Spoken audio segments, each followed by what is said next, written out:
This happened when I was at college, studying acting. I exercised regularly, doing yoga, tennis, and most of all, running. My favorite places to run were on the beach and in the woods as I loved nature and being alone. All my friends had boyfriends, and I was single at the time, so I felt a little lonely.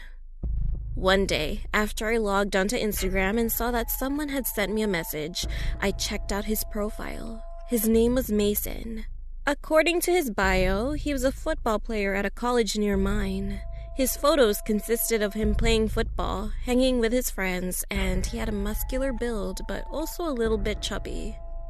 Eventually, I decided to accept his request, but I just ignored lots of DMs from him and went about my day.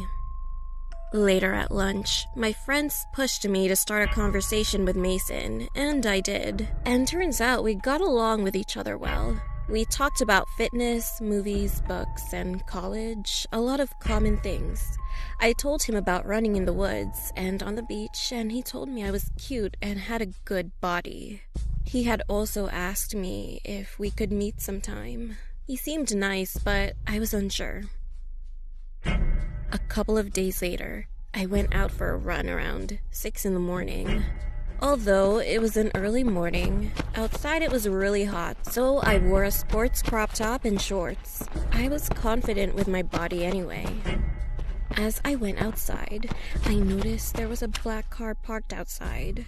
I looked closer and could see someone looking at me. And when I left the woods at the same place where I went in, I noticed the same black car was parked nearby. I was scared.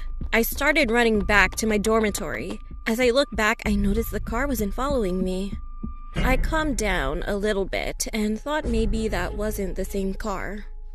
When I went back to my dorm, the black car wasn't there and I felt safe.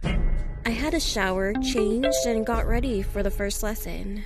I checked Instagram and saw that Mason had messaged me. He told me he wanted to wrestle me. I thought nothing of it and just texted back, "Sounds fun," with a winky face.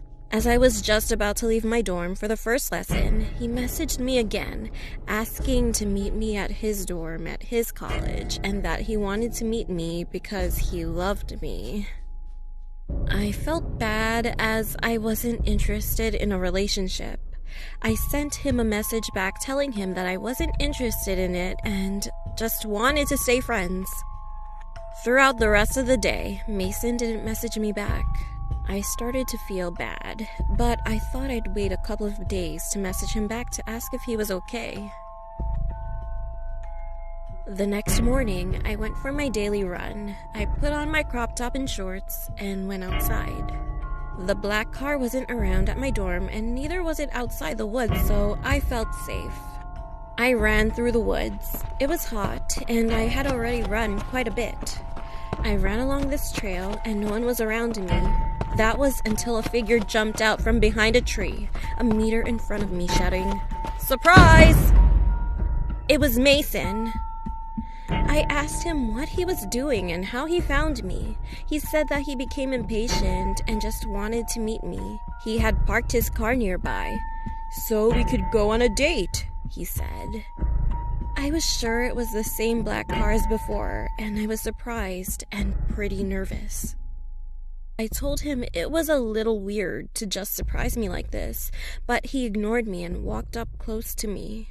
He told me I was so pretty, and he touched my cheek. I felt uncomfortable and told him, "Sorry, Mason. You're a nice guy, but I'm not interested in a relationship." I tried to push him away, telling him to leave me alone. And that's when he wrapped his arms around my waist and started squeezing me.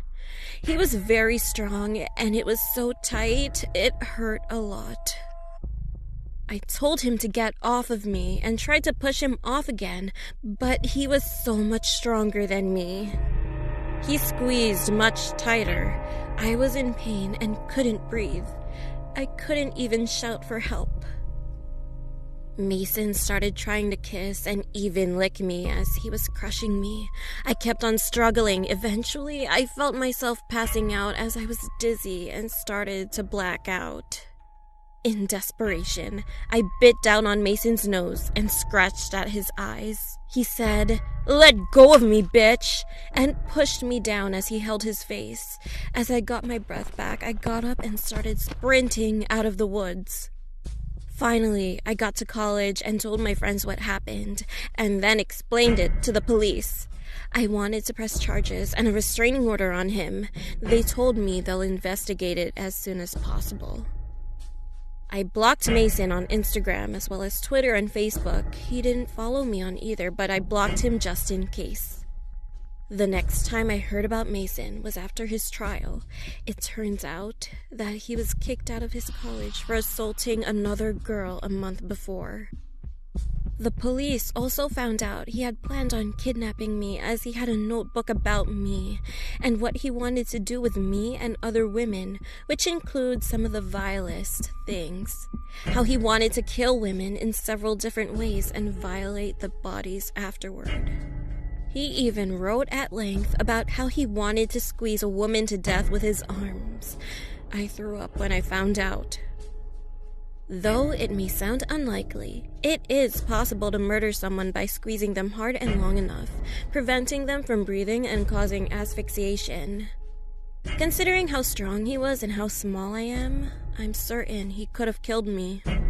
As far as I know, he's still in prison or in a mental institution. Good riddance. After what happened, I started training in martial arts and started lifting weights. I've never spoken to people I don't know on social media, and I never went into the woods alone again. Sometimes I still think about what happened to me and how it could have ended differently. I do not doubt that Mason could have squeezed me to death.